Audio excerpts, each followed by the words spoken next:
Graça e paz novamente, irmãos. Jesus abençoe a vida de vocês. Então vamos abrir a Bíblia. Mateus, Evangelho de Mateus, capítulo 24.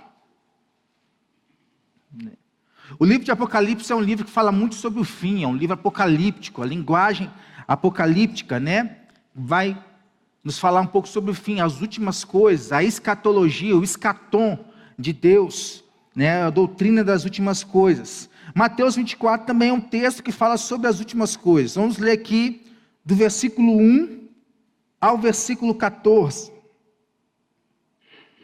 Todos abriram aí?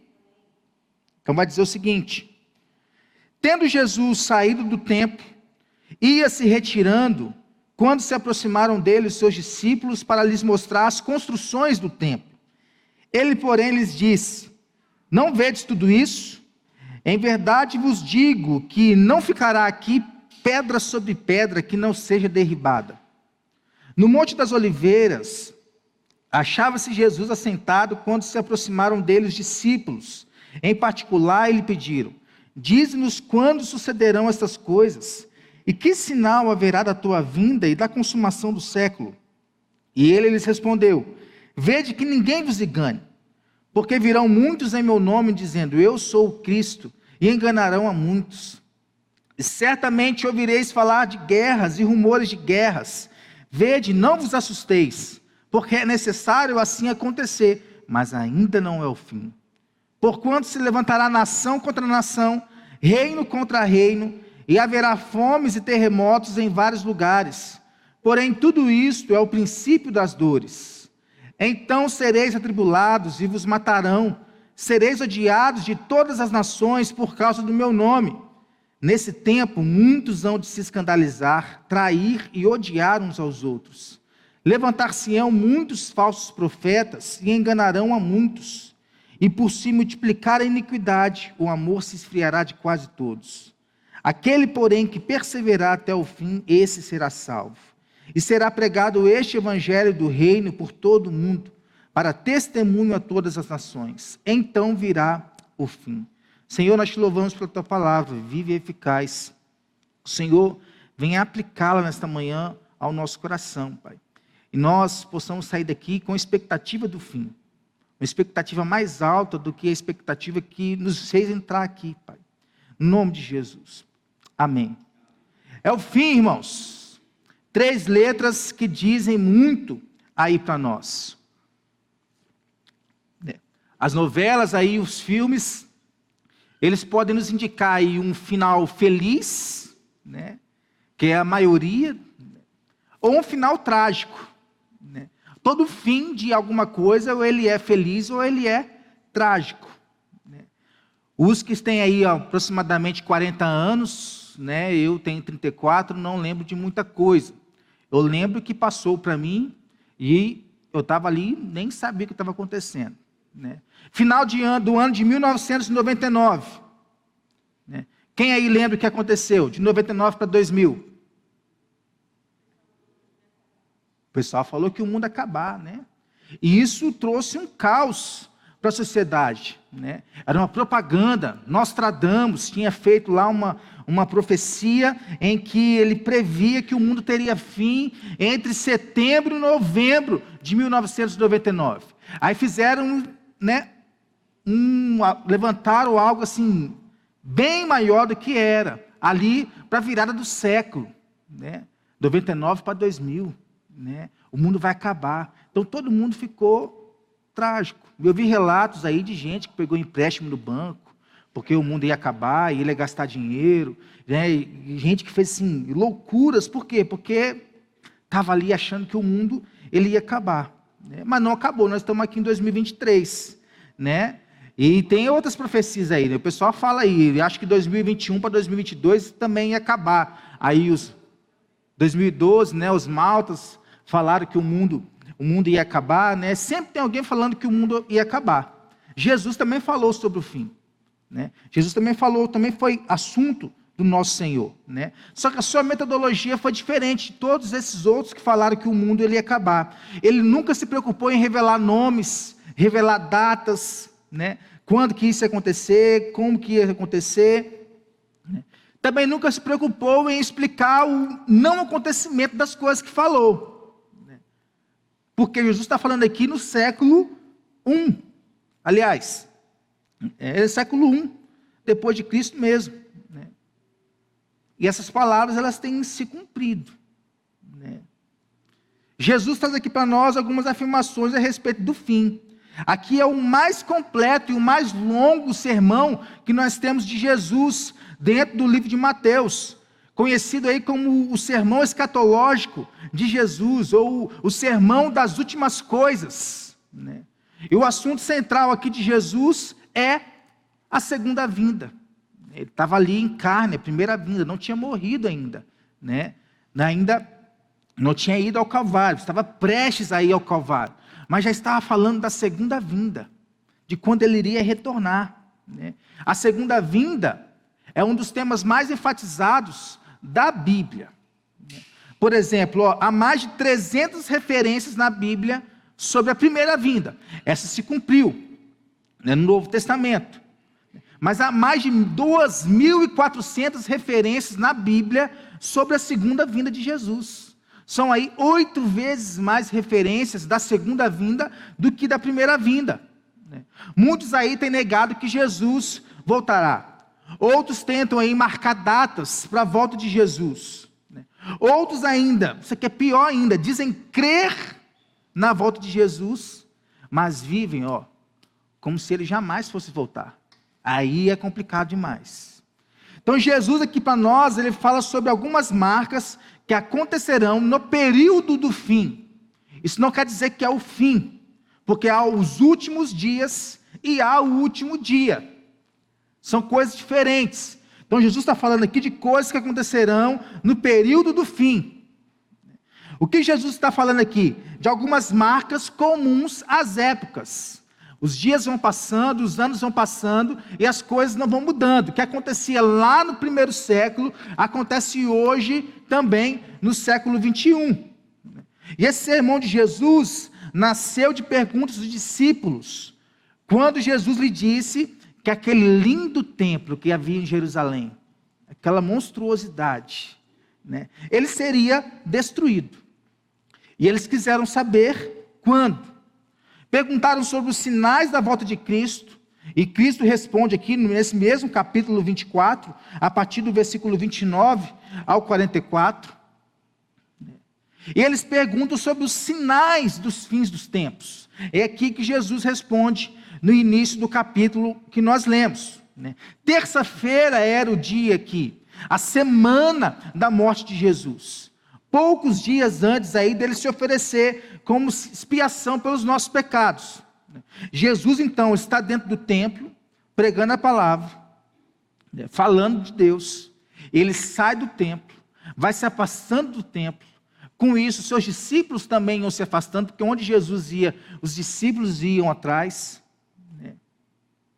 Só que os discípulos estão assim, ei Jesus, olha aqui, olha que templo maravilhoso que nós temos. Olha que estrutura maravilhosa, ar-condicionado, bateria dentro de um aquário. Isso aqui até pouco tempo atrás era instrumento do capeta, do diabo. Hoje em dia está dentro de um aquário embrulhado, no pedestal, aí, no altar. Olha só que coisa maravilhosa, uma câmera maravilhosa daquela, televisão para todo lado, isso e aquilo. Olha que lindeza, Jesus, que templo maravilhoso. Que pedras maravilhosas, olha que coisa maravilhosa, Jesus. Jesus vem e diz para ele, não ficará pedra sobre pedra. Isso aqui tudo vai ser derrubado. Tudo vai ser destruído. Tudo vai ser consumido. Jesus estava falando sobre a segunda vinda. Por quê? A destruição do templo é um símbolo do que vai acontecer na segunda vinda. Quando Jesus vier, tudo se fará novo. Algumas coisas sempre existiram, irmãos, e sempre vão continuar a existir, enquanto o mundo também existir. Não é privilégio de algumas épocas, de algumas eras. Não, sempre existiu e sempre vai existir. E Jesus está falando aqui, em primeiro lugar, de marcas comuns à época. Olha uma marca que Jesus estava falando. Jesus estava falando sobre o materialismo. Há materialismo hoje? E muito. Há materialismo naquela época? Havia e muito. É um grilhão comum aí a todas as épocas, porque Mamon sempre encontra seguidores e adoradores e continuará a fazer isso, inclusive seguidores e adoradores que estão dentro da igreja. Jesus queria falar, era sobre as mazelas do materialismo. Olha que tempo maravilhoso, que coisa maravilhosa, que lindo. Os discípulos, eles eram galileus, e eles iam a Jerusalém no período das festas. Quantas festas haviam em Israel? Estudo bíblico, já foi falado aqui, 3 festas, né? E eles se encantavam com a exuberância do templo, que coisa maravilhosa, ampliado, embelezado. Herodes o Grande tinha feito aí um dos mais belos monumentos do século 21. Né? E Jesus estava falando que isso ia ser destruído. Olha que coisa. Essa era a preocupação da época. Essa é a nossa preocupação nos dias de hoje. O povo estava lá na Babilônia, né, escravo, né, o povo estava lá sofrendo, né, de repente eles são libertos. Ageu 1 vai nos falar que o povo foi liberto para poder reconstruir o templo, olha aí, que estava em ruínas. Mas o que o povo foi fazer? Foi construir as suas casas, apaneiladas, como diz a Bíblia, né? Apaneiladas eram casas assim, suntuosas, né? Alguns estudos dizem aí que eram casas de 2, 3 andares, com tudo de bom que poderia ter de construção da época. Olha a preocupação deles, era com material, não era com o templo, e o templo estava lá em ruínas, não tinha onde eles adorarem o Senhor, Deus não estava com eles, porque Deus era adorado no templo, fora do templo não havia adoração ao Senhor. Jesus diz para eles que não restará pedra sobre pedra, daquele colossal edifício. Isso causou um grande impacto nos discípulos, porque aquele templo havia sido demorado para construir 46 anos. E Jesus disse que ele vai cair, ele vai ruir, né? Aquele centro da religião ia ser destruído. Mas Jesus disse que não somente o templo ia ser destruído, mas a cidade de Jerusalém também ia ser destruída, e o povo ia ser disperso pelo mundo. As cartas de Pedro vão nos mostrar isso. Pedro escreve para os forasteiros da dispersão. Era quem? Eram os judeus que não estavam mais em Jerusalém, mas que estavam agora espalhados pelo mundo. Quando as pessoas elas sentem que algo poderá causar prejuízo material e pessoal para elas, o que elas fazem? Elas correm. Elas fogem. Né? Quando isso vem especificadamente da igreja, do reino de Deus, essas mesmas pessoas, né, elas condenam qualquer tipo de ligação entre igreja e finanças. A igreja não pode falar sobre dinheiro. Né? Não pode de hipótese nenhuma. Por quê? Porque o coração dela está apegado ao material, o coração dela está apegado à riqueza, elas fazem pactos para poder enriquecerem, cada vez mais ricos, é carro, é casa, é isso e aquilo, né? Muitas vezes as pessoas fazem pacto até com o diabo, porque ninguém quer perder aquilo que lhes traz segurança e esperança, ninguém quer perder isso. Por exemplo, você vai sair com o seu carro, você tem uma programação na sua cabeça. Eu vou sair com o carro, eu vou no mercado, eu vou fazer isso, vou fazer aquilo, depois eu vou retornar para casa. Você pega, então, para poder pegar a chave do carro para você sair. Né? Vai lá, não sei se você tem um local certo para poder colocar a chave do carro, né? Mas você vai lá pegar a chave do carro você não encontra. E aí já bate um desespero. Cadê a chave do carro? Aí você começa a procurar aqui, começa a procurar ali, né? Começa a falar alto, cadê essa chave do carro? De repente você solta um palavrão aí, cadê essa chave do carro? E começa a se desesperar porque você não acha a chave do carro, você não tem como ir, você não tem como vir, você não tem como fazer aquilo que estava na sua cabeça, e você se desespera. Até que você senta e chora. Desiste de procurar a chave do carro. Por quê? Porque o carro iria te trazer o quê? Segurança, de que você vai e vai voltar tranquilamente, se Deus quiser, e esperança. né? Tudo aquilo que traz para nós segurança e esperança, né, nós colocamos na nossa vida. Nós damos de tudo que nós temos. Isso, o templo para os discípulos trazia para eles segurança de que eles estavam no lugar certo para adorar a Deus e esperança da religião, né? Então Jesus passa a corrigir eles. Jesus mostra para eles que nem tudo que parece ser um sinal do fim do mundo é de fato um sinal do fim do mundo por natureza. Jesus diz que a vinda dele, a segunda vinda, será precedida de um tempo de profunda angústia, de profunda dor. Haverá perseguidores, haverá traidores de dentro, traidores de fora. E esse tempo que Jesus fala é ilustrado com o tempo do cerco de Jerusalém. Quando o exército romano veio e invadiu Jerusalém, né, matou gente, levou gente escrava, vendeu gente, crucificou gente, queimou gente. E Jesus diz que esse tempo será abreviado por amor aos eleitos. Jesus passa a tratar de acontecimentos que ocorrerão na terra durante o tempo da tribulação. O versículo 8 nos mostra isso. E Jesus chama isso de o princípio das dores. Nós tivemos a irmã ontem que teve a neném, a Antonella. Foi parto normal, Vorão? Cesárea.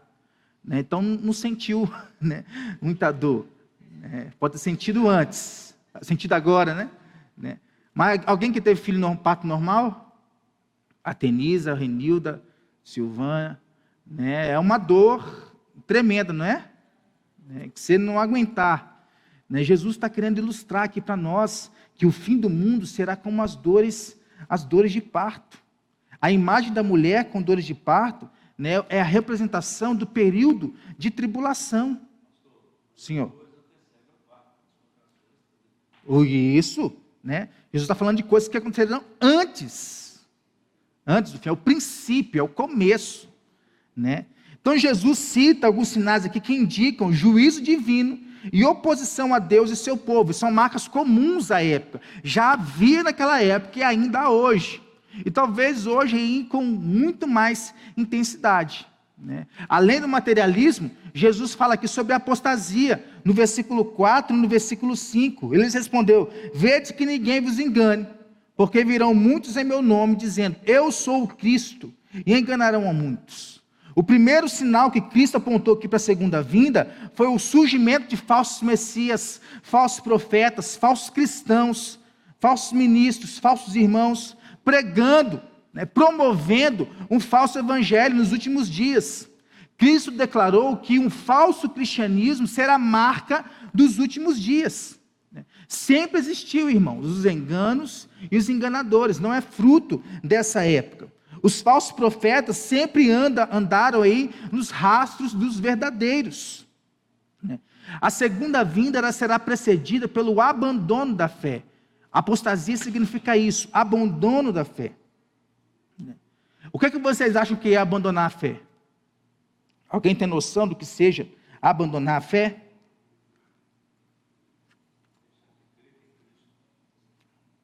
Deixar de crer em Cristo? Esse aí já é o grau de apostasia máximo, né? Mas há pequenas apostasias que nós nos entregamos a elas. Oi? E nós vamos falar um pouco sobre isso, né? Os judeus, em várias ocasiões, eles foram desviados do caminho da verdade, do caminho de Deus, por falsos profetas, né? Quer conhecer um falso profeta naquela época, né?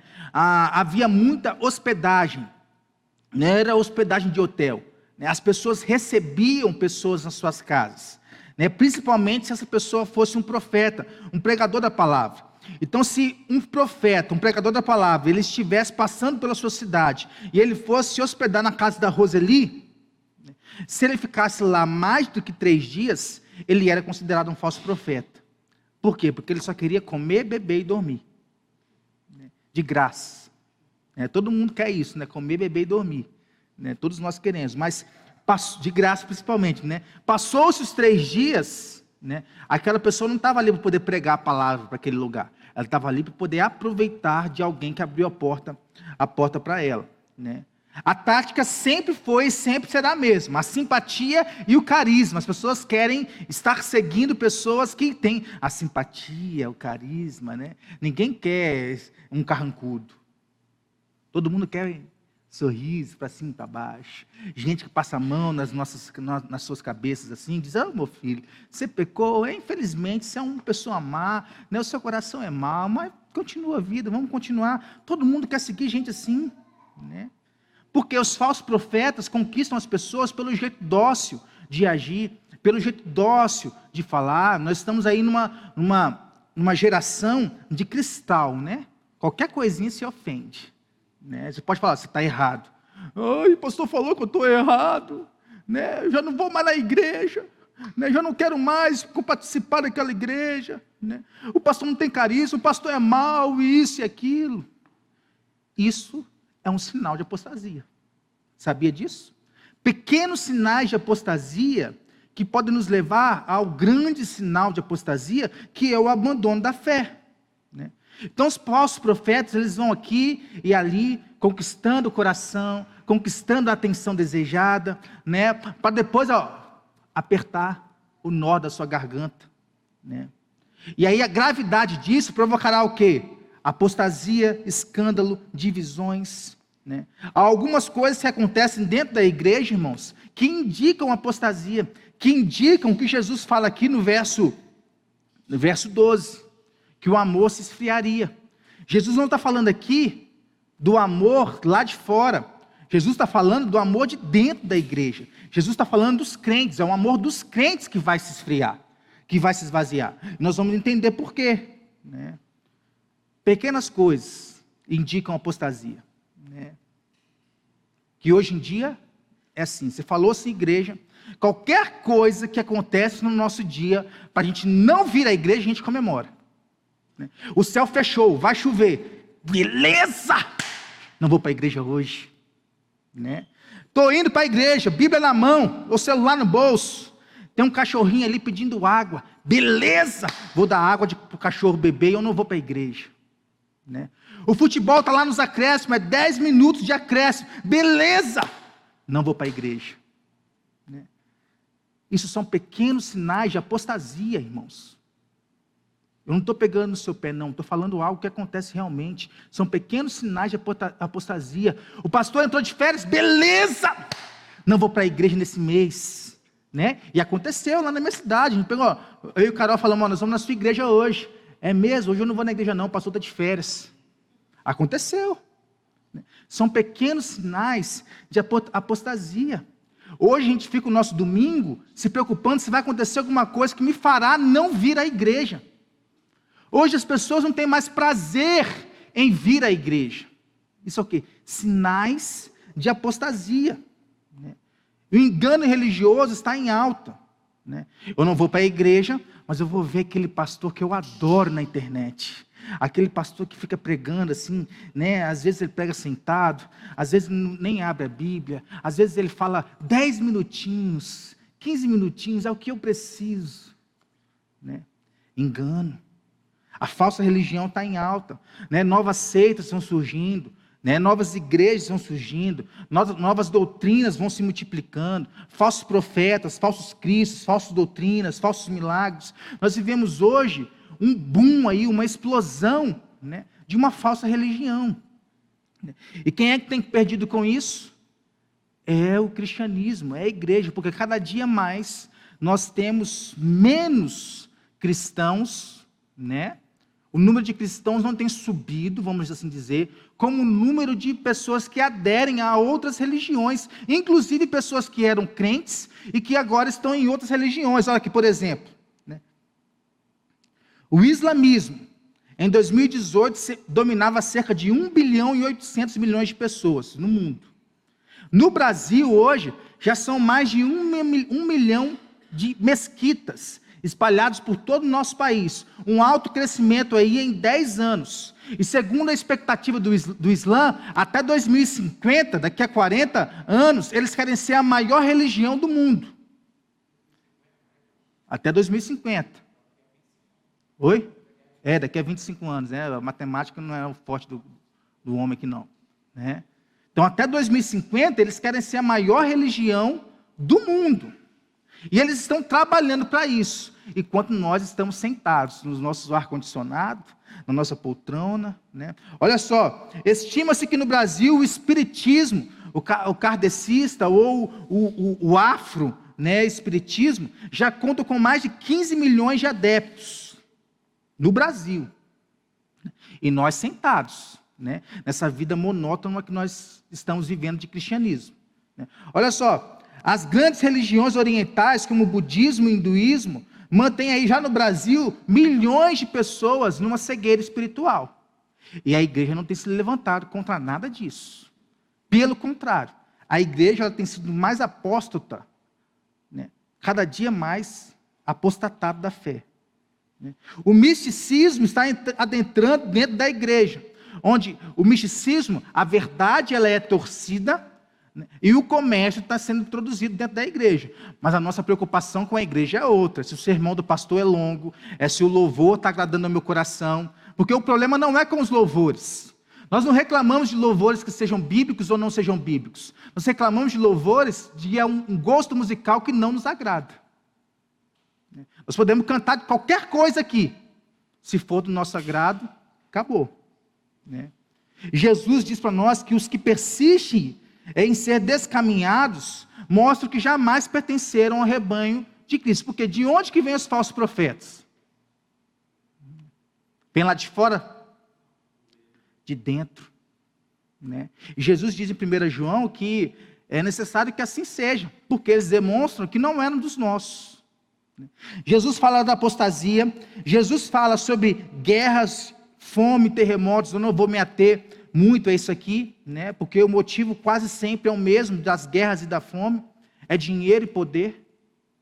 É isso que move a guerra e é isso que move a fome, dinheiro e poder. Porque, por exemplo, Elon Musk, já é um dos homens mais ricos do mundo, ele se ofereceu à ONU para poder acabar com a fome do mundo, por exemplo. E ele perguntou à ONU, que é a Organização das Nações Unidas, né, quanto de dinheiro precisava para poder acabar com a fome do mundo. A ONU respondeu para ele, 6 bilhões de dólares. Ele se ofereceu para dar os 6 bilhões de dólares. Né? A ONU aceitou? Não aceitou a doação de Elon Musk. Por quê? Dinheiro e poder. E controle. Né?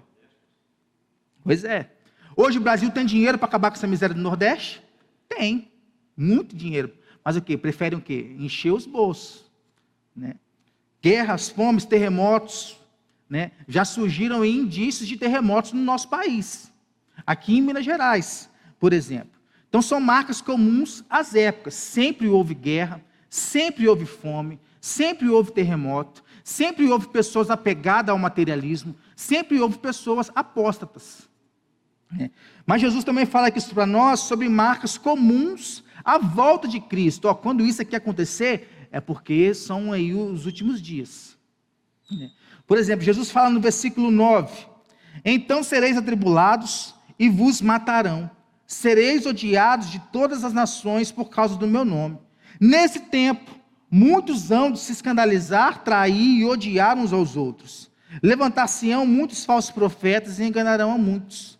E por se multiplicar a iniquidade, o amor se esfriará de quase todos. Que marcas são essas que Jesus está falando? Jesus está falando da perseguição à igreja.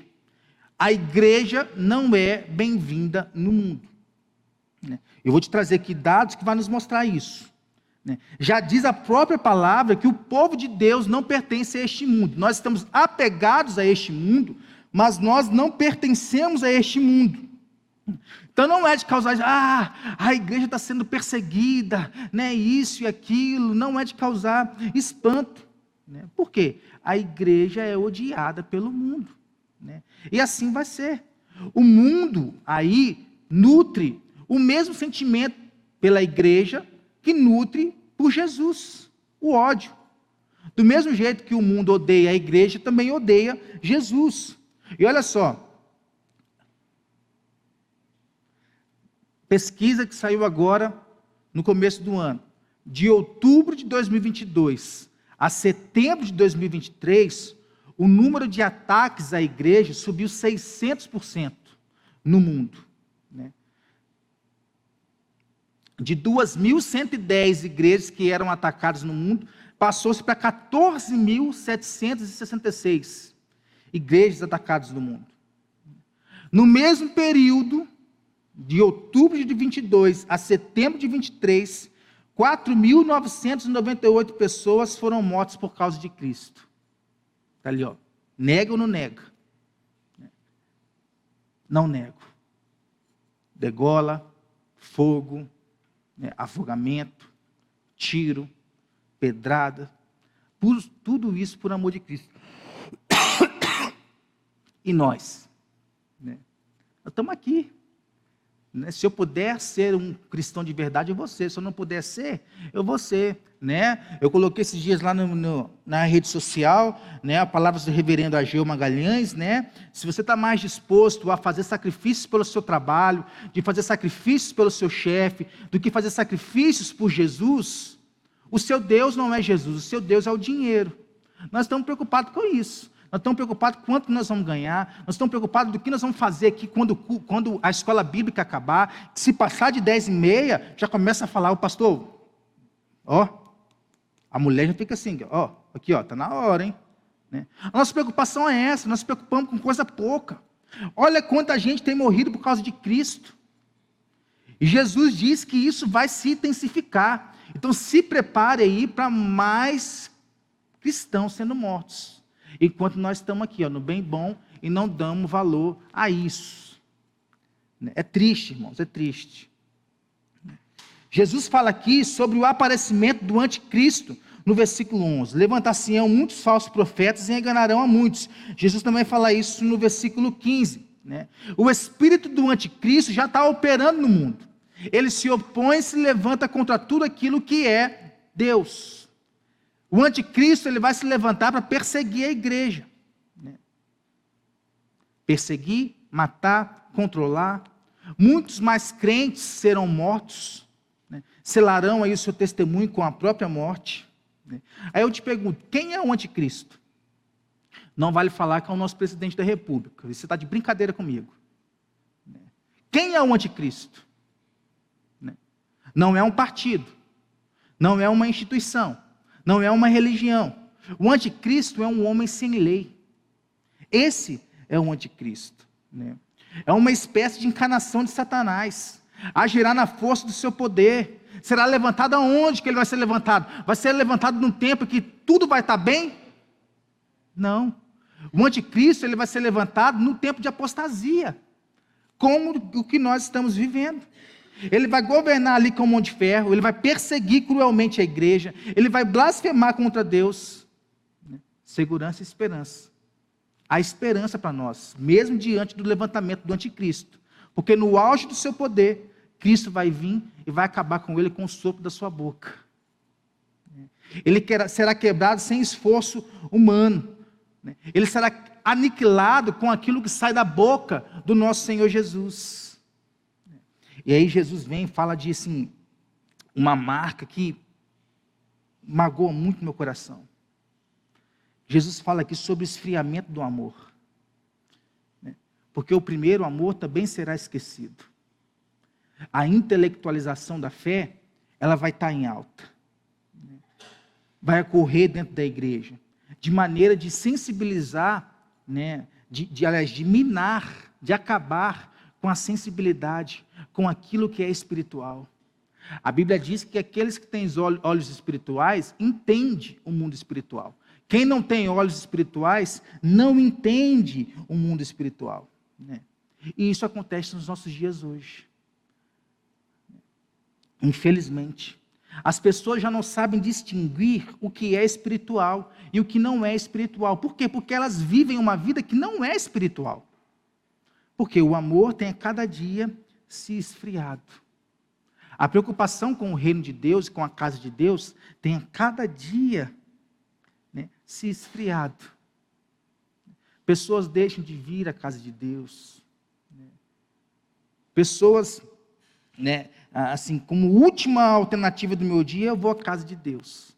Aí chegam atrasadas, sentam de qualquer jeito, levantam de qualquer jeito, ouvem de qualquer jeito. Por quê? Porque já não tem uma vida espiritual. Está tão cheio das coisas lá de fora, que quando vem à igreja, onde deveria se encher, não consegue se encher, porque o coração já está ocupado com muitas outras coisas, né? Quer seja pela falsa ilusão dos mestres, quer seja por causa da perseguição, ou quer seja por causa do medo da morte, Jesus diz que o zelo de muitos vai se esfriar. O seu amor para com Deus e para com a igreja esfriará. E nós não precisamos esperar, irmãos, que isso vai acontecer. Já tem acontecido. Por muito menos o amor já tem se esfriado. O zelo pelas coisas do Senhor e pela igreja do Senhor já tem se acabado. E Jesus diz que a iniquidade vai se multiplicar. E quanto mais a iniquidade se multiplicar, mais o amor vai se esfriar. E quando é que o amor se esfria, irmãos? O amor se esfria quando a energia espiritual ela fica ressecada. Resseca. Entra ali vento, entra ali veneno, está ressecado. O amor da fraternidade, a importância que a Bíblia traz, por exemplo, da fraternidade entre os irmãos, para mim já não faz diferença. Dá lugar ao ódio, à desconfiança. Os crentes hoje parecem viver sem o Espírito. O amor tem se tornado cada dia mais frio. Não é um amor caloroso, não é um amor vivo por Deus, pela sua verdade, pelo seu povo. Em vez disso, é um amor a si mesmo e um amor a dinheiro.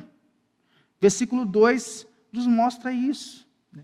Paulo usou muito bem suas palavras na Bíblia aqui, e ele descreve aqueles cujo amor por Deus, por Cristo e pelos santos é um amor fingido, não é um amor realidade. Eu te amo, nós vamos ver isso hoje à noite, eu te amo enquanto você pode me trazer algum benefício. Acabou o benefício, você para lá e eu para cá. Paulo diz que um amor ele deve ser não fingido, ele deve ser verdadeiro. Mas hoje as pessoas fazem de tudo para viver de uma maneira religiosa. Viver de uma maneira religiosa é o quê? Eu vivo a religião, mas não deixo o meu amor próprio, não deixo os meus fins egoístas. Isso é a maneira religiosa. Porque o objetivo do religioso é apenas obter glória e aplauso dos homens. Ou usar a religião para ganhar algo para si. Não faz nada para a glória de Deus. Para a honra de Cristo, muito menos. Para o bem dos outros, pior ainda. E isso, irmãos, eu estou falando apenas da igreja. Porque é dela que Jesus falou que o amor vai se esfriar. Mas em nossa sociedade, nós passamos pelo mesmo processo. Isso pode ser demonstrado na depravação moral que a nossa sociedade tem vivido. Por exemplo, a nossa sociedade, ela tem vivido essa depravação moral, esse esfriamento de amor, na revolução sexual que há hoje em dia, homossexualidade, infidelidade conjugal, falta de freios morais. O índice de infidelidade conjugal tem se levantado a cada dia mais, inclusive entre os crentes. Isso é reflexo de quê? Reflexo de valores morais e espirituais que têm se perdido. A homossexualidade hoje tem sido o quê? Aplaudida. A pornografia tornou-se aí uma indústria poderosa. Eu vi esses dias um corte de internet, num programa do Danilo Gentili. A moça lá, ela tem uma página aí, no tal do OnlyFans, e o Danilo perguntou para ela quanto que ela ganhava por mês. No mês mais fraquinho, assim, eu ganho 300 mil. Isso tem sido levado a cada dia na sociedade, na vida das mulheres, como algo normal. Eu preciso me sustentar, e essa é a forma que eu tenho para me sustentar. Então, vou criar uma página, vou tirar fotos lá e vou ganhar meu dinheiro. A rendição às drogas, nós temos aí uma juventude cada dia mais atolada nas drogas. O narcotráfico, aí, o tráfico, ela tem afundado a juventude cada dia mais. Nós temos na nossa sociedade a dissolução da família. Divórcio de cônjuge, divórcio de filhos. O índice de divórcio hoje já no nosso país já passa de 55%. Nós temos a violência urbana, as cidades aí estão se tornando cada dia mais violentas, campos aí de bárbaro. Nós temos também que é uma marca que tem causado muita estranheza, principalmente falando do povo de Deus, que além de isso acontecer na sociedade, também tem acontecido entre o povo de Deus, né, que é a solidão.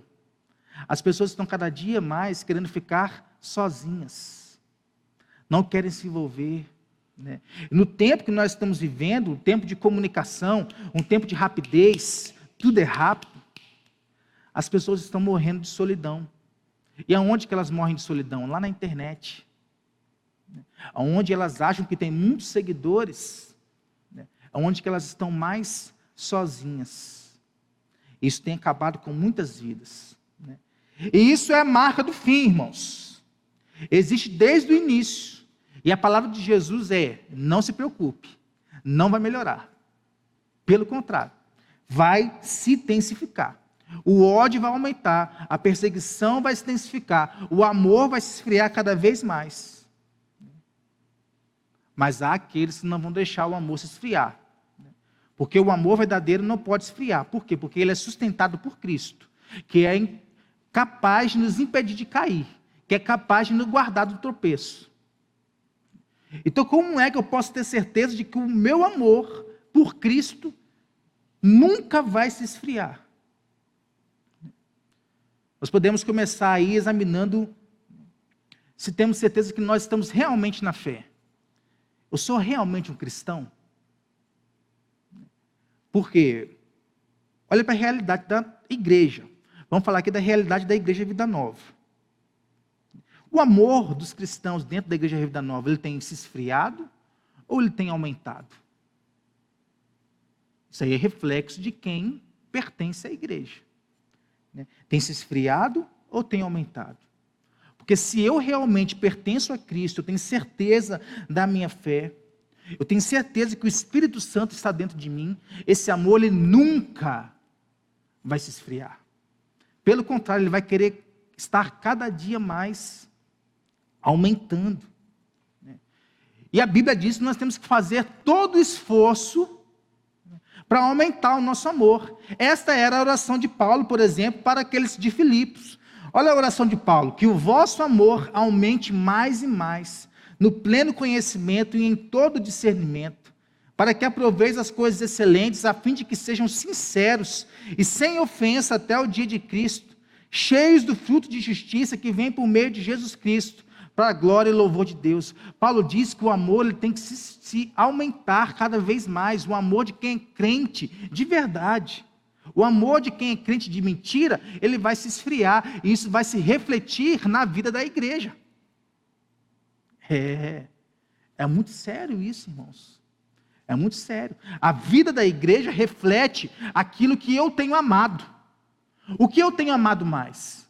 A minha casa, o meu sofá, a minha cama, o meu carro, o meu trabalho? Ou eu tenho amado mais a igreja? Isso é reflexo de um amor que tem se esfriado.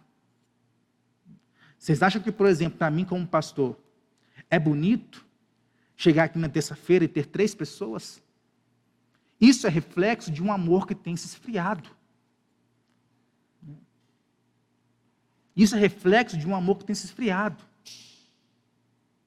Você acha que para mim como pastor, e eu sou responsável pela igreja, o sangue de vocês está na minha mão? Eu sou o anjo da igreja. Vocês acham que para mim é bonito, é gostoso, eu chegar aqui, começar o culto às 9 horas, ter 3, 4 pessoas? Isso é reflexo de um amor que tem se esfriado. Acha que é bonito eu chegar aqui para evangelizar na igreja, falando, nós vamos evangelizar dia tal. E chegar na igreja, ter uma pessoa para evangelizar, sair na rua evangelizando, isso é reflexo de um amor que tem se esfriado. Em vez do amor se aumentar, o amor ele tem se esfriado. Você pode ficar com raiva de mim o que você quiser, quanto você quiser. Eu estou falando algo aqui que a Bíblia tem nos mostrado. O amor de muitos se esfriará, e isso vai se refletir na vida da igreja, da forma com que nós tratamos a igreja. Porque se eu amo Jesus, eu vou agir de forma diferente. A menina postou lá no grupo de WhatsApp lá, e eu chorei ao ver aquele vídeo lá, da China. Um homem que estava lá com a Bíblia, cavada no seu quintal, a polícia chegou, achou a Bíblia dele, levou o homem preso, o homem morreu, ficou a filha.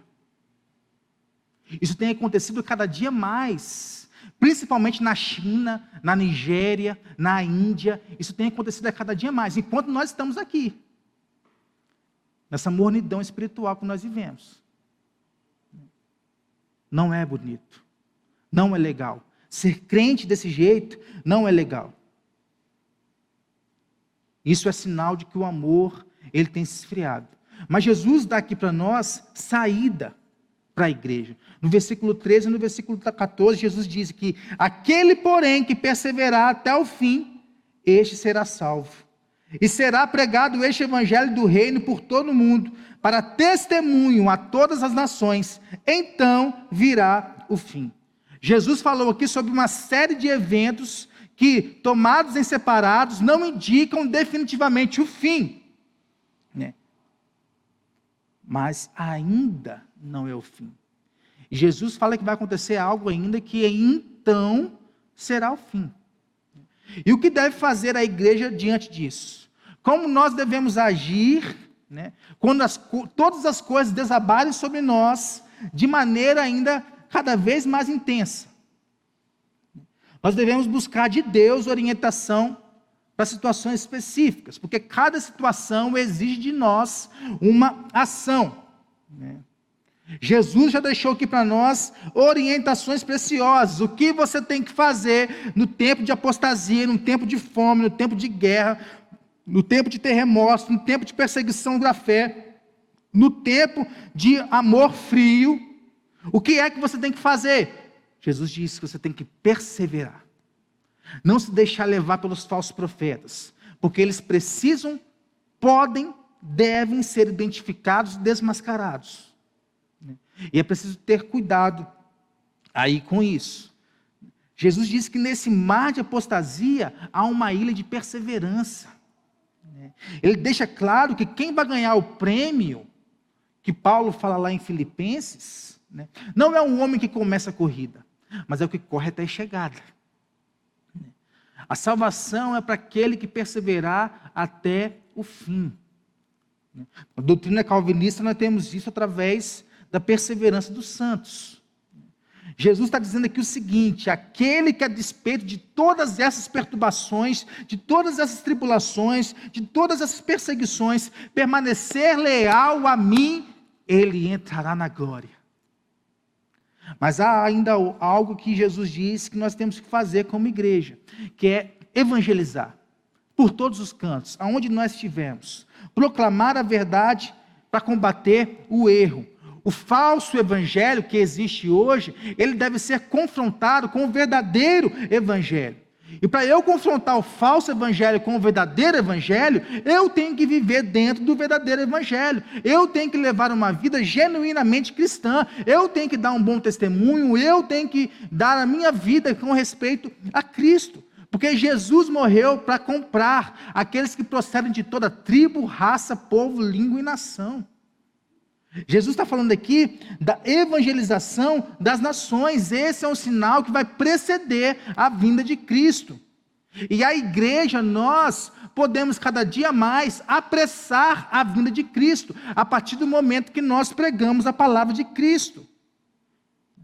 A história das missões vão nos mostrar isso. Há estudos aí que dizem que na época de Paulo, até a sua morte, o mundo cristão da época já eram ali cerca de 500 mil de pessoas. E isso foi se aumentando. Paulo veio, depois veio outros missionários, a história dos irmãos morávios, Hudson Taylor, William Carey, tantos outros, Simonton, que veio ao Brasil, e plantou a igreja presbiteriana do nosso país. Do Oriente ao Ocidente, pessoas têm se levantado para poder falar da palavra de Cristo. Eu estou falando de pessoas aqui que elas não tinham os recursos que nós temos hoje. Os nossos recursos hoje, eles são infinitamente maiores. Nós temos mais dinheiro do que aquelas pessoas tinham, né? Nós temos mais formas de fazer isso do que aquelas pessoas tinham, né? Mas nós não fazemos, né? Hoje nós temos as redes sociais, são aí os meios de comunicação, que tem, de alguma forma, pessoas têm usado para poder acelerar o cumprimento dessa profecia, né? Bíblias têm sido traduzidas, missionários têm sido enviados, né?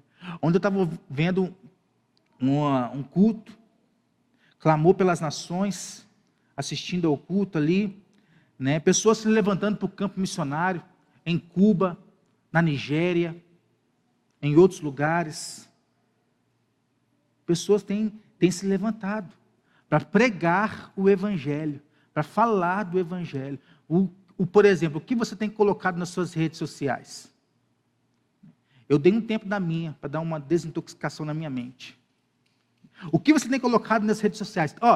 Tem gente que não posta nas suas redes sociais algo da igreja, sabe por quê? Porque não acha bonito. Não é estético para o meu Instagram eu colocar isso aqui da igreja no meu Instagram. Tem gente que fala de dinheiro, fala disso, fala daquilo, né? Posta várias fotos lá, né? Viagens e coisas mais. Mas e Deus? Deus tem sido negligenciado nas suas redes sociais, né? Jesus fala que o Evangelho tem que ser pregado. E hoje nós temos várias formas de pregar o Evangelho. Mas que Evangelho é esse que deve ser pregado? Jesus fala que é o Evangelho do Reino. E o que é o Evangelho do Reino? É o domínio de Deus no meu coração, na minha vida, pela graça, através da fé. Esse é o Evangelho do Reino. Como eu posso ser salvo? Pela graça, através da fé em Cristo Jesus. E Ele é quem comanda a minha vida. Eu entro na igreja como eu estou, mas eu não permaneço como eu estou, eu transformo a minha vida. Jesus não está falando aqui para nós, que nós temos que pregar o Evangelho do Reino, e que todas as pessoas elas vão ser salvas. Jesus está falando das nações do mundo. Ele está dizendo que cada uma das nações, de um modo ou de outro, durante o curso da história, ela vai ouvir do Evangelho. E esse Evangelho será um testemunho. E a sua aceitação ou a sua rejeição vai ser decisivo. Não há, por Jesus aqui, uma promessa de uma segunda chance. Jesus está falando aqui de um resultado final. O Evangelho vai ser pregado, as pessoas vão se converter, e então virá o fim. E diante disso tudo, lá atrás, apostasia, guerra, fome, anticristo, o amor se esfriando. Mas o Evangelho será pregado por aqueles que são leais a Cristo. E então virá o fim. É isso que Jesus está falando. Jesus está falando aqui de degraus que conduzem ao alvo final. Começa por coisas fatais e culmina na pregação do Evangelho. Jesus termina aqui o seu sermão falando acerca de um senhor. Esse senhor viajou e deixou os seus bens para 2 servos, na mão de 2 encarregados, na mão de 2 funcionários. É a parábola do bom servo e do mau servo. O que é que o mau servo fez? Meu senhor está demorando a voltar, lá no versículo 45 em diante. Meu senhor está demorando a voltar. Foi lá, espancou seus companheiros, os seus amigos. Lembra Jesus falando? Ódio vai aumentar uns com os outros. Fez tudo aquilo que era mal. Castigou seus amigos, lançou ele com a sorte com os hipócritas. Depois Jesus fez isso. Por quê? Porque ele era um servo mau. Mas o servo bom, ele sabe o que fazer com aquilo que o Senhor deixa para ele. A preparação para a vinda do Senhor deve ser vivida com uma vida de fidelidade, irmãos. Jesus fala aqui também em Mateus, não é neste versículo, não é neste capítulo, Mas Jesus fala que nos dias de dilúvio, a humanidade, como que ela estava vivendo? Comendo, bebendo, dando-se uns aos outros em casamento, como se nada de ruim fosse acontecer. Não prestando atenção à sua vida espiritual. Jesus vai dizer que o povo da época estava vivendo como nos dias do dilúvio, como nos dias de Noé. É da mesma forma que nós hoje temos vivido, como nos dias de Noé. Deixando de lado aquilo que é espiritual e vivendo aquilo que não é espiritual. Não é dessa forma que nós temos que viver. Os discípulos de Cristo devem estar sempre de prontidão. A semelhança do dono da casa, que deve estar sempre alerta. Você está ali sempre alerta. Você não espera pelo ladrão. Até porque se você esperasse pelo ladrão, você ia se preparar para isso. A chegada do fim, irmãos, não é novidade. O fim está vindo desde o começo. Não dá para eu precisar para você época, dia, mês e ano. Apesar de eu ter a minha convicção. Mas o fim vai ser muito mais avassalador do que se imagina. E ele é certo. Ninguém sabe. Ninguém pode dizer quando. O que eu tenho que fazer com isso então, pastor? A melhor receita para poder esperar o fim, irmãos, foi dada por Jesus. Eu tenho que vigiar e orar. Vigiar e orar. Tal preparação exige de mim fidelidade, amor, lealdade, serviço prestado ao meu Senhor. Para que quando o fim chegar, eu não ser pego como aquele que Jesus diz que 2 estarão na cama. Um será levado e o outro será deixado. Isso quer falar para nós fidelidade, prontidão. Quando o fim chegar, eu estou aqui. Pode me levar, Senhor. Eu estou com o Senhor. Eu vivi uma vida com o Senhor. Eu vivi como Policarpo, um dos pais da igreja aí viveu.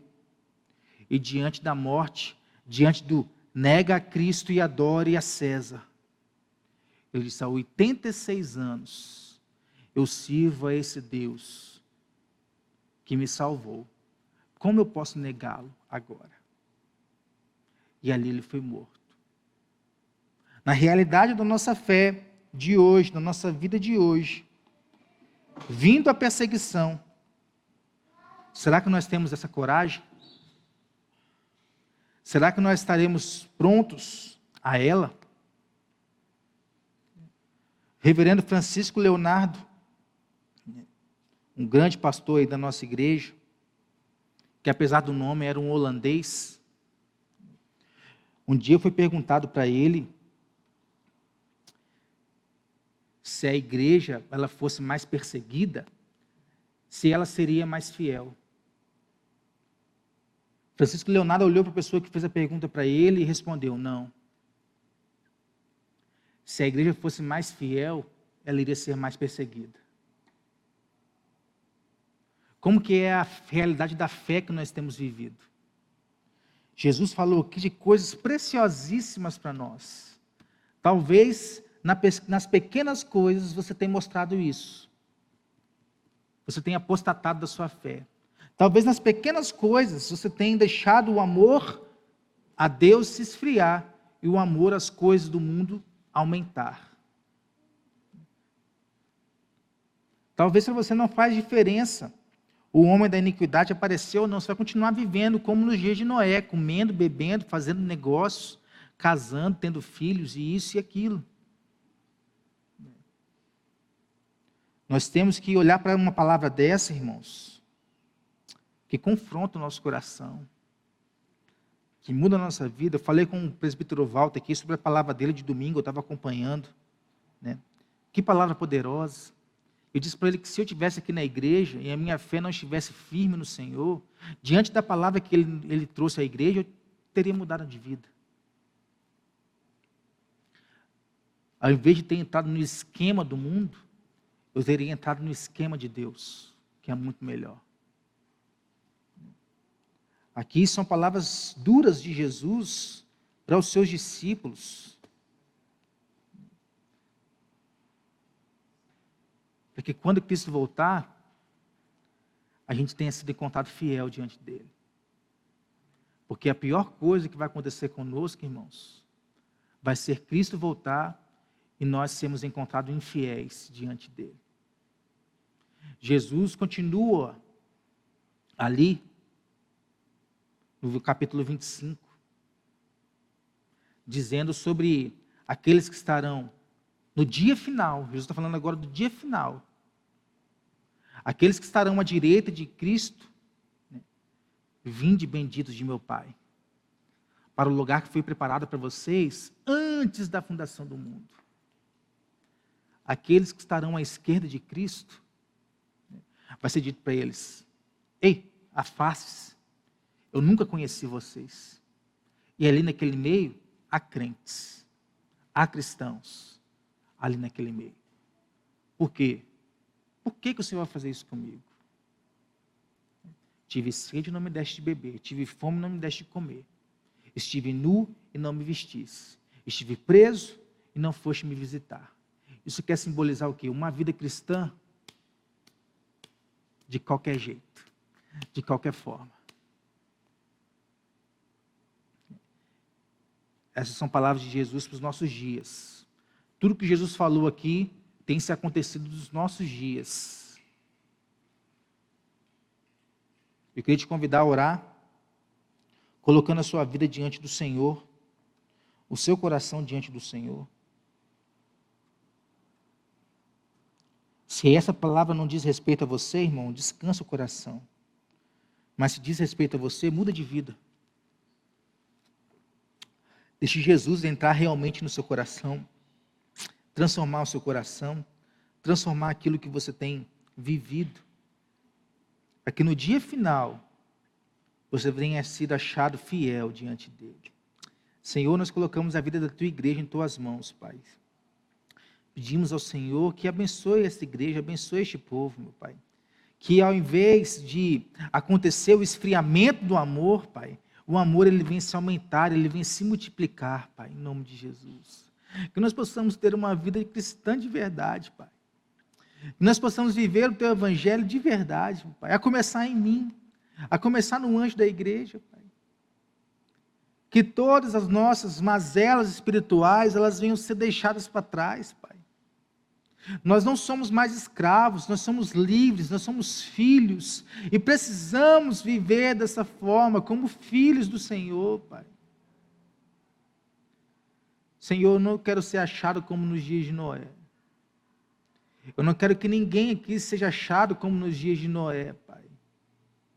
Pelo contrário, eu quero que tanto eu e a minha família e a minha casa espiritual sejamos encontrados pelo Senhor, Pai, fiéis, aguardando ansiosamente pela tua volta. Não deixe a apostasia tomar conta dos corações. Não deixe o ódio tomar conta dos corações. Não deixe o amor se esfriar nos corações, Pai. Mas faça com que nós possamos perseverar, Senhor, para que a tua palavra se cumpra nas nossas vidas. Aquele que perseverar até o fim será salvo. Nos transforme, nos molde a cada dia, meu Pai. Transforme o nosso viver, o nosso caráter, a nossa religião, Pai. Não nos deixe ser apenas pessoas religiosas, mas nos faça pessoas servas. Em nome de Jesus, Pai. Não deixe com que o materialismo venha tomar conta do meu coração, do coração de ninguém aqui, Pai. O Senhor nos deu algo precioso, o Senhor é o nosso Senhor, e deu aos teus servos o teu evangelho. E o que nós temos feito com ele, Pai? Nós temos enterrado, nós temos vivido de qualquer jeito, como aquele servo mau fez com aquilo que o seu Senhor tinha deixado para ele. Ou nós temos vivido o evangelho verdadeiro, Pai, que nos confronta a sermos cristãos melhores, pessoas melhores, termos um coração melhor, uma vida melhor com o Senhor, uma vida de santidade, uma vida de fidelidade, uma vida de serviço, uma vida de amor à Tua obra, Pai. Transforme a nossa realidade a partir do dia de hoje, Deus. Transforme a vida dessa igreja a partir do dia de hoje, Pai. A começar na liderança dessa igreja, meu Pai. Cada presbítero, cada diácono, meu Pai, venha ter o amor do seu coração se aumentando, se multiplicando, que nada venha a estar à frente do Senhor, Pai. Porque isso reflete na igreja, meu Pai.